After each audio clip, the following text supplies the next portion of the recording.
Hey teman-teman, kembali lagi di program online Bible Reading bersama saya Timothy Purnomo. Ada dua sahabat saya sore hari ini, ada Benny Johan dan Mas Aryo. Hai. Halo, selamat sore, Apa kabar Tim, semuanya? Benny. Ya, Baik, kembali lagi nih setelah 2 minggu ya kita nggak ketemu. Pasti banyak ya perjalanan, pasti banyak cerita-cerita nih ya, yang terjadi ya. Dan tidak lupa kami seperti biasa mau menyapa teman-teman kita semua di luar sana yang sedang menyaksikan ataupun mendengarkan. Kami percaya kita semua dalam keadaan sehat, dalam keadaan selamat, dan selalu produktif dan tetap kreatif ya di dalam segala hal. Dan jangan lupa terus bergerak karena zaman sudah berubah dengan sangat cepat ya. Seperti kalau sekolah tuh percepatan, itu sebabnya kita harus terus bergerak. Jadi kita tahu mana yang harus kita lakukan, mana yang harus kita hentikan, mana yang harus kita tambahkan, ya, gitu. Sip, Oke. Ben, gimana? Apa maksudnya sih selain politik Amerika yang sedang iya, ditunda? Apalagi nih Ben? iya. Basically sih nggak terlalu banyak itu ya, karena kita lihat juga seakan-akan nih sekarang kayak lagi diem aja gitu loh, belum ada yang baru lagi gitu. Jadi ya kita di apa maksudnya sih kan kita memang mau lihat dari kacamata biblical ya Tim. Gitu. Jadi kalau boleh dikatakan ya untuk beberapa minggu ini ya kayak on hold aja dulu gitu. Jadi kita juga nggak paksain harus ada sesuatu yang kita mesti ini. Gitu. Cuman ya untuk puzzle-nya itu sudah siap semua gitu. Oke. Oke, jadi mungkin kita tetap watch and pray, tetap watch, berjaga-jaga melihat situasi kita, sekeliling kita, kejadian ya. Ya. Lalu pray ya, udah jelas kita harus tetap selalu berdoa supaya kita kuat, ya. Betul. Oke. Mas Aryo, gimana kabar? Terima kasih, baik. Getting better dalam artian apa namanya setelah mengikuti online Bible reading itu, jadi mempunyai habit baru ya, mempunyai habit baru yang lebih lagi untuk apa namanya mempunyai satu keinginan untuk mempelajari Bible. Terima kasih. Oke. Sip, kalau gitu kita langsung mulai ya, Kisah Para Rasul 27 ya. Ya. Oke. Mas Aryo bisa baca? Bisa, baik. Kisah Para Rasul 27. Paulus berlayar ke Roma. Setelah diputuskan bahwa kami akan berlayar ke Italia, maka Paulus dan beberapa orang tahanan lain diserahkan kepada seorang perwira yang bernama Julius dari pasukan Kaisar. Kami naik ke sebuah kapal dari Adranitium yang akan berangkat ke pelabuhan-pelabuhan di sepanjang pantai Asia. Lalu kami bertolak. Aristarchus, seorang Makedonia dari Tesalonika, menyertai kami. Pada keesokan harinya kami singgah di Sidon. Julius memperlakukan Paulus dengan ramah dan memperbolehkannya mengunjungi sahabat-sahabatnya supaya mereka melengkapkan keperluannya. Oleh karena angin sakal, kami berlayar dari situ menyusur pantai Siprus. Dan setelah mengarungi laut di depan Kikilia dan Pamfilia, sampailah kami di Mira, di daerah Likia. Di situ perwira kami menemukan sebuah kapal dari Alexandria yang hendak berlayar ke Italia. Ia memindahkan kami ke kapal itu. Selama beberapa hari berlayar, kami hampir-hampir tidak maju, dan dengan susah payah kami mendekati Knidus, karena angin tetap tidak baik. Kami menyusur pantai Kreta, melewati Tanjung Salmon. Sesudah kami dengan susah payah melewati tanjung itu, sampailah kami di sebuah tempat bernama Pelabuhan Indah, dekat kota Lasea. Sementara itu sudah banyak waktu yang hilang. Waktu puasa sudah lampau dan sudah berbahaya untuk melanjutkan pelayaran. Sebab itu Paulus memperingatkan mereka, katanya, saudara-saudara, aku lihat bahwa pelayaran kita akan mendatangkan kesukaran-kesukaran dan kerugian besar, bukan saja bagi muatan dan kapal, tetapi juga bagi nyawa kita. Tetapi perwira itu lebih percaya kepada jurumudi dan nahkoda daripada kepada perkataan Paulus. Karena pelabuhan itu tidak baik untuk tinggal di situ selama musim dingin, maka kebanyakan dari mereka lebih setuju untuk berlayar terus dan mencoba mencapai kota Phoenix untuk tinggal di situ selama musim dingin. Kota Phoenix adalah sebuah pelabuhan pulau kereta yang terbuka ke arah barat daya dan ke arah barat laut. Pada waktu itu, angin sepoi-sepoi bertiup dari selatan. Mereka menyangka bahwa maksud mereka sudah tentu akan tercapai. Mereka membuka sauh, lalu berlayar dekat sekali menyusur pantai Kreta. Ya. Kapal terkandas, tetapi tidak berapa lama kemudian turunlah dari arah pulau itu angin badai yang disebut angin timur laut. Kapal itu dilandanya dan tidak tahan menghadap angin haluan. Karena itu kami menyerah saja dan membiarkan kapal kami terombang-ambing. Kemudian kami hanyut sampai ke pantai sebuah pulau kecil bernama Kauda.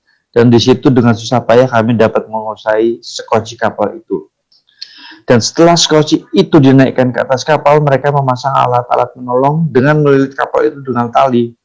Dan karena takut terdampar di beting Sirtis, mereka menurunkan layar dan membiarkan kapal itu terapung-apung saja. Karena kami sangat hebat diombang-ambingkan angin badai, maka pada keesokan harinya mereka mulai membuang muatan kapal ke laut. Dan pada hari yang ketiga, mereka membuang alat-alat kapal dengan tangan mereka sendiri. Setelah beberapa hari lamanya, baik matahari maupun bintang-bintang tidak kelihatan, dan angin badai yang dahsyat terus-menerus mengancam kami, akhirnya putuslah segala harapan kami untuk dapat menyelamatkan diri. Dan karena mereka beberapa lamanya tidak makan, berilah Paulus di tengah-tengah mereka dan berkata, saudara-saudara, jika sekiranya nasihatku dituruti, supaya kita jangan berlayar dari kereta, kita pasti terpelihara dari kesukaran dan kerugian ini. Tetapi sekarang juga dalam kesukaran ini, aku menasihatkan kamu supaya kamu tetap bertabah hati. Sebab tidak seorang pun di antara kamu yang akan binasa, kecuali kapal ini. Karena tadi malam, seorang malaikat dari Allah, yaitu dari Allah yang aku sembah sebagai miliknya, berdiri di sisiku. Dan ia berkata, jangan takut, Paulus. Engkau harus menghadap Kaisar. Dan sesungguhnya oleh karunia Allah, maka semua orang yang ada bersama-sama dengan engkau di kapal ini akan selamat karena engkau. Sebab itu tabahkanlah hatimu, saudara-saudara, karena aku percaya kepada Allah, bahwa semuanya akan terjadi sama seperti yang dikatakan kepadaku. Namun kita harus mendamparkan kapal ini di salah satu pulau. Malam yang ke-14 sudah tiba, dan kami masih tetap terombang-ambing di Laut Adria. Tapi kira-kira tengah malam, anak-anak kapal merasa bahwa mereka telah dekat dengan daratan. Lalu mereka mengulurkan batu duga. Dan ternyata air di situ 20 depa dalamnya. Setelah maju sedikit, mereka menduga lagi, dan ternyata 15 depa. Dan karena takut bahwa kami akan terkandas di salah satu batu karang, mereka membuang 4 sauh di buritan, dan kami sangat berharap mudah-mudahan hari lekas siang. Akan tetapi, anak-anak kapal berusaha untuk melarikan diri dari kapal. Mereka menurunkan sekoci dan berbuat seolah-olah mereka hendak melabuhkan beberapa sauh di haluan. Karena itu Paulus berkata kepada perwira dan prajurit-prajuritnya, jika mereka tidak tinggal di kapal, kamu tidak mungkin selamat. Lalu prajurit-prajurit itu memotong tali sekoci dan membiarkannya hanyut. Ketika hari menjelang siang, Paulus mengajak semua orang untuk makan, katanya. Sudah 14 hari lamanya kamu menanti-nanti saja, menahan lapar, dan tidak makan apa-apa. Karena itu, aku menasihati kamu, supaya kamu makan dahulu. Hal itu perlu untuk keselamatanmu. Tidak seorang pun di antara kamu akan kehilangan sehelai pun dari rambut kepalanya. Sesudah berkata demikian, ia mengambil roti, mengucap syukur kepada Allah di hadapan semua mereka. Memecah-mecahkannya lalu mulai makan. Maka kuatlah hati semua orang itu dan mereka pun makan juga. Jumlah kami semua yang di kapal itu 276 jiwa. Setelah makan kenyang, mereka membuang muatan gandum ke laut untuk meringankan kapal itu. Dan ketika hari mulai siang, mereka melihat suatu teluk yang rata pantainya. Yeah. Walaupun mereka tidak mengenal daratan itu, mereka memutuskan untuk sedapat mungkin mendamparkan kapal itu ke situ. Mereka melepaskan tali-tali sauh, lalu meninggalkan sauh-sauh itu di dasar laut. Sementara itu mereka mengulurkan tali-tali kemudi, memasang layar topang supaya angin meniup kapal itu menuju pantai. Yeah. Tetapi mereka melanggar busung pasir dan terkandaslah kapal itu. Haluannya terpancang dan tidak dapat bergerak dan bulutanya hancur, dipukul oleh gelombang yang besar. Pada waktu itu, prajurit-prajurit bermaksud untuk membunuh tahanan-tahanan supaya jangan ada seorang pun yang melarikan diri dengan berenang. Tetapi perwira itu ingin menyelamatkan Paulus. Karena itu ia menggagalkan maksud mereka dan memerintahkan supaya orang-orang yang pandai berenang lebih dahulu terjun ke laut dan naik ke darat. Dan supaya orang-orang lain menyusul dengan mempergunakan papan atau pecahan-pecahan kapal. Demikianlah mereka semua selamat naik ke darat. Wah, thank you Mas Aryo. Ya. Ya. Dilahap habis satu chapter. Ya. Interesting loh. Ya, interesting ya. Ya, interesting. Ini kan sebelumnya kita tahu ya, Paulus kan memang udah di penjara, mutasi sana sini, ya kan, sampai terakhir yang dia Agripa udah terakhir. ya akhirnya dia juga saking udah capek deh, udah deh langsung naik banding aja ke Kaisar gitu kan. Berarti kan ini perjalanan nih menuju untuk dimutasi sampai ketemu Kaisar, ya kan. Nah, apa Tim yang lo dapet Tim dari satu chapter ini? Ya, tadi gue sempat lihat ke belakang dulu gitu loh. Ini kan masih lanjutan dari dia ketemu Raja Agripa ya. Ya. Lalu Raja Agripa tuh bilang dia nggak salah. Ya udah, kalau memang semestinya sih Raja Agripa kan bilang dia bisa aja bebas karena nggak ditemukan kesalahan. Tapi karena dia naik banding ya udah kirim aja ke Kaisar kan. Iya. Cuman ada hal yang menarik gitu ya, bahwa tadi kan waktu sebelum mulai Zoom ini gue sempat bilang bahwa Kisah Para Rasul itu dibuka dengan kayak hidup dipimpin Roh Kudus ya, waktu para rasul ini ya mulai perjalanan. Dan ini ditutup juga dengan hal yang mirip ya, serupa ya. Hanya saja di sini ada tambahan situasi bahwa ada sekelompok orang yang tidak mendengarkan apa yang Paulus bicara, apa yang Paulus katakan. Yes. Ya. Nah itu, jadi kadang-kadang kan kita melihat bahwa kalau kita dikasih tahu orang, kadang-kadang kita nggak mau denger gitu loh. Kadang-kadang, bukan kadang-kadang, siapa tahu orang tersebut memang memberitahukan sesuatu yang penting buat kita gitu. Nah ya cuman memang kita nggak bisa sepenuhnya percaya gitu aja sama orang, makanya kita harus punya hubungan yang baik ya dengan Roh Kudus ya. Betul. Karena kan dari dua sisi Tim ya. Ini kan Paulus ngasih tahu dari konteksnya ya dia. Makanya di sini tulis, tetapi perwira itu lebih percaya kepada jurumudi dan nakoda ya. Lumrah banget lah manusiawi ya. Kalau lebih percaya ke expertnya kan gitu. Tapi padahal sebelum itu Paulus sudah bilang nih. Dia bilang, aku lihat pelayaran kita akan mendatangkan kesukaran dan kerugian besar gitu. Bukan saja bagi muatan kapal tapi juga bagi nyawa kita. Dan ini kan kapal isinya banyak banget orang yang tadi aja kita lihat 276. Ya, itu ada tahanan-tahanan. Berarti ini seperti kayak mau mindahin tahanan sebenarnya kan di dalam situ. Nah, yang menarik juga dari perspektif yang satunya lagi adalah pada saat itu sudah terjadi Tim. Kan Paulus juga nggak marah-marah. Betul. Dia juga nggak bilang, kan gue udah bilang. Kenapa lu nggak mau dengerin? Dia nggak kayak gitu. Ya kan? Yang ada dia malah bilang, tetapi sekarang itu di ayat 22, tetapi sekarang juga dalam kesukaran ini, aku menasihatkan kamu supaya kamu tetap bertabah hati. Gitu loh. Betul. Ya kan? Jadi ya. Tapi kita kadang juga ngerti, Tim. Kadang memang orang itu harus belajar sampai sudah kejadian dulu. Gitu. Kadang kita dari sisi yang ngasih tahu pun juga nggak perlu sampai kesel atau sampai maksa banget lu harus percaya sama gua gitu.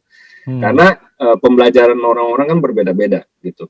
Dan pada saat sudah terjadi pun kita bisa belajar nih dari Paulus gitu. Ya kan dia juga bilang kamu tetap bertambah hati. Nggak Tetap apa-apa, ini tenang. sekarang udah sampai di titik ini gitu kan. Iya. Sekarang tinggal lanjutannya mau bagaimana. Habis itu kan dia kasih tahu juga gitu, jangan takut. Tuhan, Ini. malaikat Tuhan udah ngomong Betul, ke dia. dan dia juga udah bilang ya kan gitu. Nah yang menarik juga itu yang disuruh makan dulu Tim. Nah, itu gue highlight juga tuh. Ya kan? Di ayat 33 tuh. 33. Ya, kan mereka udah nggak makan 2 minggu, ya kan? Ini menarik gitu. Dia bilang ketika hari menjelang siang Paulus mengajak semua orang untuk makan. Katanya udah 14 hari nih kamu menanti-nanti saja, tahan lapar, nggak makan apa-apa.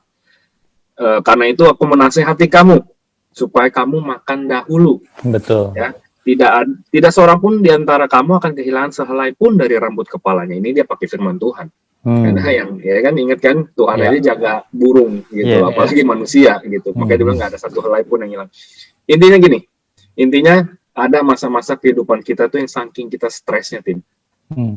Ya kan, Mas Aryo, kita saking stresnya itu kita jadi fokus sama masalah kita itu sampai pada akhirnya malah kita nggak makan, nggak apa gitu. Ya itu dia. Gue inget tuh dulu diajarin kalau kita megang gelas gitu.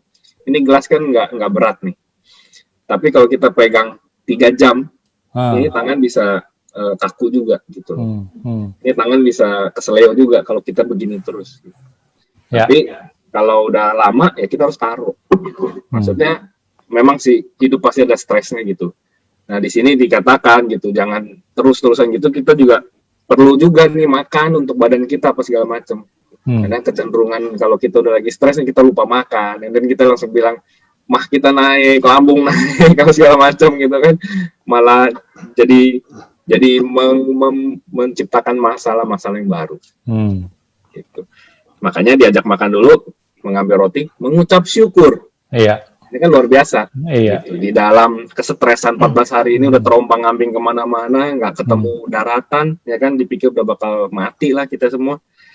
Ya diajak mengucap syukur. Apapun yang terjadi itu yang terbaik dari Tuhan. Betul. Dan yang menarik itu, ternyata Paulus pun dia sampai lupa makan selama 14 hari itu kan. Iya. Iya. Itu dia kan menunjukkan itu manusia banget gitu ya dia ya. Iya, karena ada di dalam situasi itu kan gitu. Tapi dia ingat kembali gitu loh, bahwa kita harus makan, bahwa kita harus tetap mengucap syukur. Nah, lihat akibatnya di 36. Maka kuatlah hati semua orang itu. Iya. Jadi ya refresh lagi gitu loh pada akhirnya kan. Jadi karena nggak berkutat di dalam kestresan, masalah itu terus-menerus. Ya kan. Beristirahat gitu loh. Keluar dari itu sebentar, maka habis itu bisa kuat lagi gitu. Nah, Ben, Mas Aryo, gue jadi inget nih, ada satu firman Tuhan yang mengatakan, nih gue mau nanya sama Mas Aryo ya, what do you think about this, Mas? Satu orang diselamatkan, seisi rumah diselamatkan. Ini kan terlihat seperti itu ya di dalam kejadian ini. Mas Aryo pernah dengar kan? Pernah, Tim. Ya. Jadi ini memang agak apa namanya? Tidak semua orang bisa mencerna ini, Tim. Kayak gitu ya. Jadi gue lihat bahwa aku ambil contoh ini ya, sebagai kepala keluarga ya, karena itu apa paling relate dalam kehidupan saya gitu. Jadi ketika seorang pria sebagai kepala keluarga, di situ dia memang sebagai istilahnya pemegang tampuk. Aku nggak tahu apakah ini benar atau tidak ya, tapi it happens all the time seperti itu. Seperti tadi yang Paulus lakukan, dia sangat tenang. Sangat tenang, apa namanya, memperbolehkan seisi kapalnya itu makan. Padahal apa? Padahal daratan belum terlihat di situ. Daratan belum terlihat, tapi makan aja. Kamu nggak akan apa-apa, nggak akan selai rambut pun yang akan terjadi apa-apa sama selai rambutmu kayak gitu. Ya setelah makan malah disuruh membuang persediaan seperti itu kan dia seperti itu.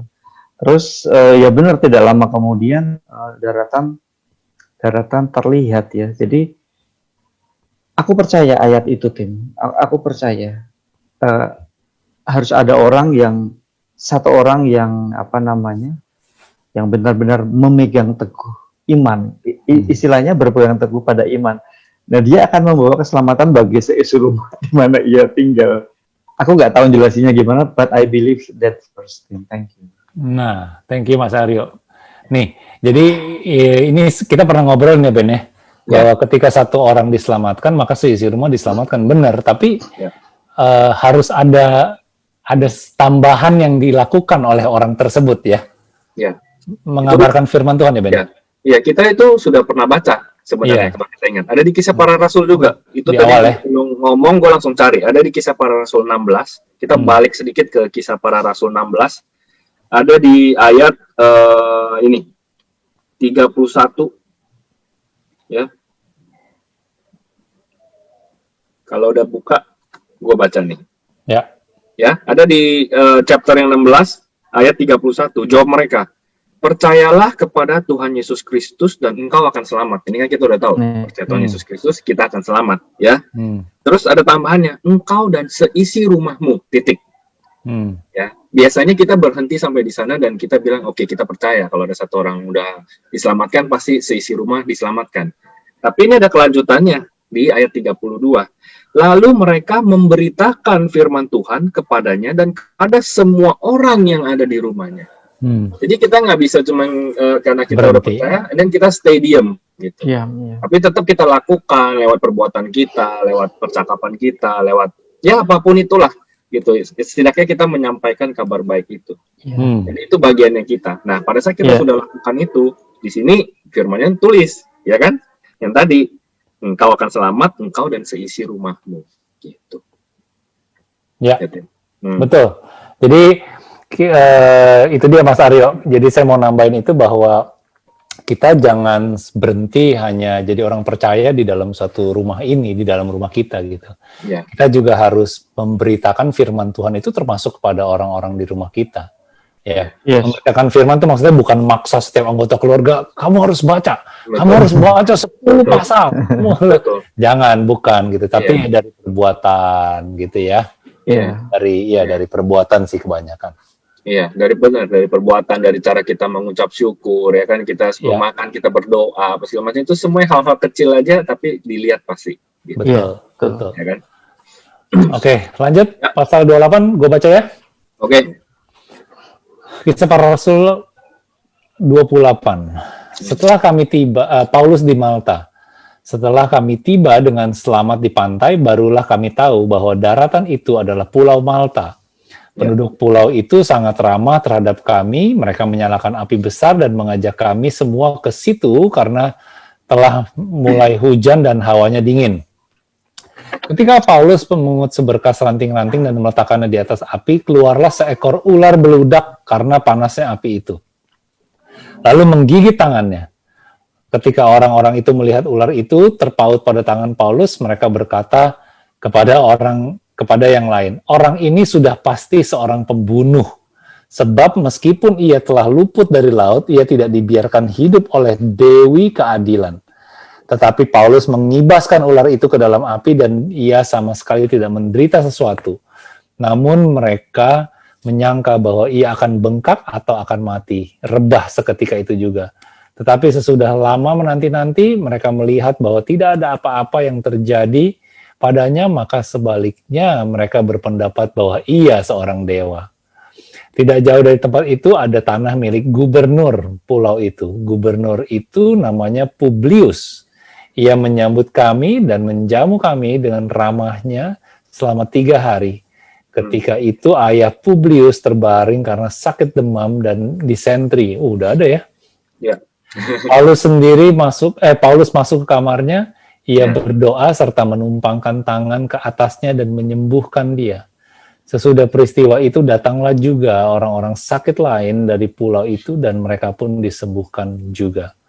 Mereka sangat menghormati kami dan ketika kami bertolak, mereka menyediakan segala yang kami perlukan. Ya, sampai situ dulu, Tim. Ya.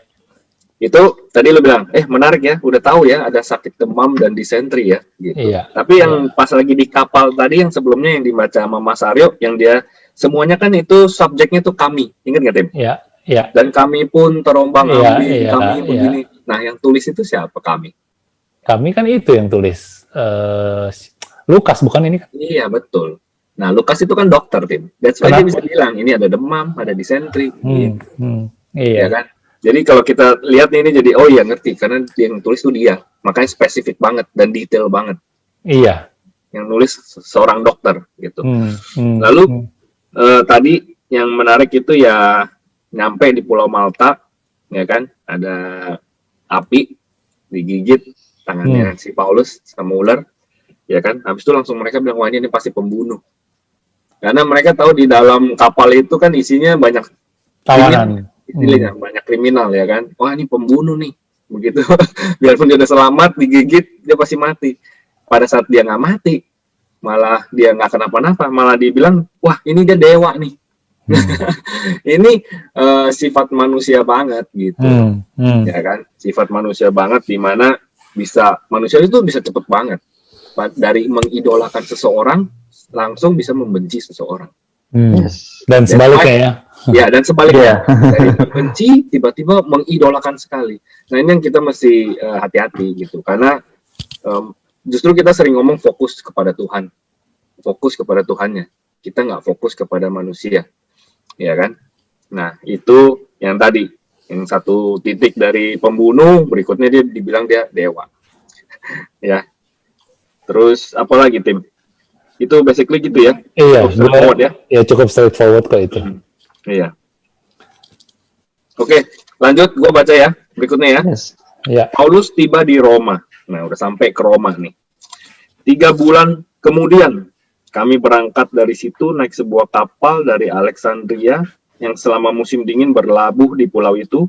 Kapal itu memakai lambang Dioskuri. Jadi lumayan lama juga ya, 3 bulan kemudian tuh. Kami singgah di Sirakusa dan tinggal di situ 3 hari lamanya. Dari situ kami menyusur pantai, lalu sampai ke Regium. Sehari kemudian bertiuplah angin selatan dan pada hari kedua sampailah kami di Puteoli. Puteoli. Ya, di situ kami berjumpa dengan anggota-anggota jemaat. Jadi sebenarnya jemaat ada di mana-mana juga pada saat mereka mutar tuh. Dan atas undangan mereka kami tinggal 7 hari bersama-sama mereka. Sesudah itu kami berangkat ke Roma. Saudara-saudara yang di sana telah mendengar tentang hal ikhwal kami dan mereka datang menjumpai kami sampai ke Forum Appius dan Tres Taberni. Ketika Paulus melihat mereka, ia mengucap syukur kepada Allah, lalu kuatlah hatinya. Setelah kami tiba di Roma, Paulus diperbolehkan tinggal dalam rumah sendiri bersama-sama seorang prajurit yang mengawalnya. Lalu perikop berikutnya, Ya. pembicaraan dengan orang Yahudi di Roma.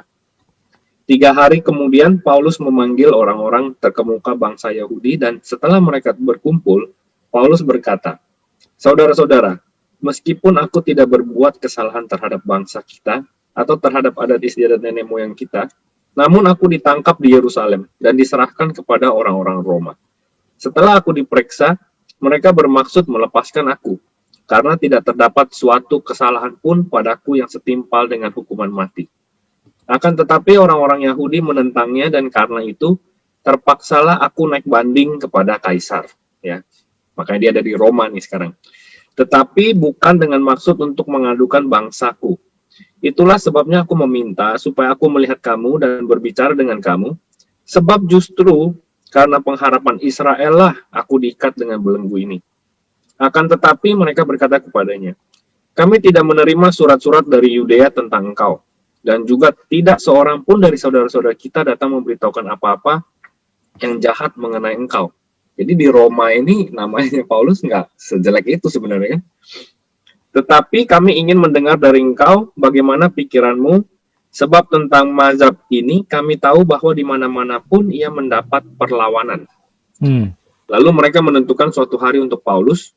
Pada hari yang ditentukan itu datanglah mereka dalam jumlah besar ke tempat tumpangannya. Ia menerangkan dan memberi kesaksian kepada mereka tentang kerajaan Allah. Ya, kesaksian tentang kerajaan Allah. Dan berdasarkan hukum Musa dan kitab para nabi, ia berusaha meyakinkan mereka tentang Yesus. Hal itu berlangsung dari pagi sampai sore. Ada yang dapat diyakinkan oleh perkataannya, ada yang tetap tidak percaya. Maka bubarlah pertemuan itu dengan tidak ada kesesuaian di antara mereka. Tetapi Paulus masih mengatakan perkataan yang satu ini. Tepatlah firman yang disampaikan Roh Kudus kepada nenek moyang kita dengan perantara Nabi Yesaya. Pergilah kepada bangsa ini dan katakanlah, kamu akan mendengar dan mendengar, namun tidak mengerti. Kamu akan melihat dan melihat, namun tidak menanggap. Sebab hati bangsa ini telah menebal, dan telinganya berat mendengar, dan matanya melekat tertutup, supaya jangan mereka melihat dengan matanya, dan mendengar dengan telinganya, dan mengerti dengan hatinya, lalu berbalik sehingga aku menyembuhkan mereka. Sebab itu kamu harus tahu bahwa keselamatan yang daripada Allah ini disampaikan kepada bangsa-bangsa lain, dan mereka akan mendengarnya. Dan setelah Paulus berkata demikian, pergilah orang-orang Yahudi itu dengan banyak perbedaan paham antara mereka. Yang terakhir, Paulus memberitakan kerajaan Allah di Roma. Dan Paulus tinggal 2 tahun penuh di rumah yang disewanya sendiri itu. Ia menerima semua orang yang datang kepadanya dengan terus terang dan tanpa rintangan apa-apa. Ia memberitakan kerajaan Allah dan mengajar tentang Tuhan Yesus Kristus. Haleluya. Selesai. Rasul. Oke. Nah, di chapter 28. Apa, Ben? Basically, cukup straightforward sih sebenarnya ya.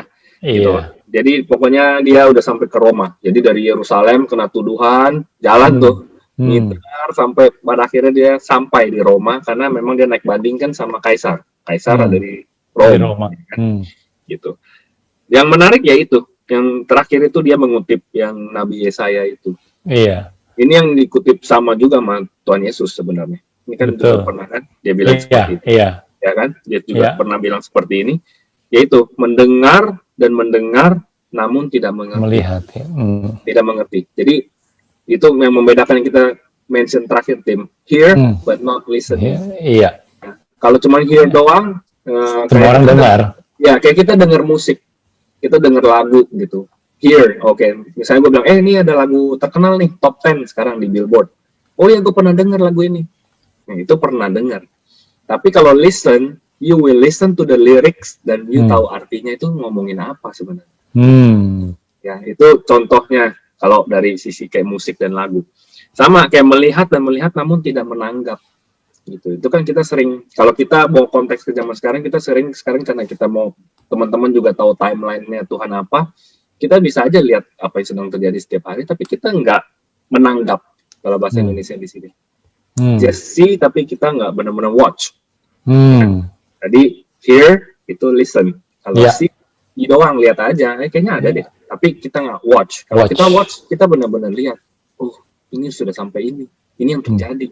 Kenapa ini terjadi? Jadi itu benar-benar watch. Lalu, kenapa orang bisa sampai seperti itu? Sebab hati bangsa ini telah menebal. Ya, telinganya berat mendengar, matanya melekat tertutup. Supaya jangan mereka melihat dengan matanya dan mendengar dengan telinganya. Ya, basically itu dia tujukan sebenarnya spesifik ke bangsa Israel. Ya. Ya, itu sih. Ya. Dan yang terakhir, bagus ya, ada penekanan ya. Ini satu yang menarik. Dan Paulus tinggal 2 tahun penuh di rumah yang disewanya sendiri itu. Ya.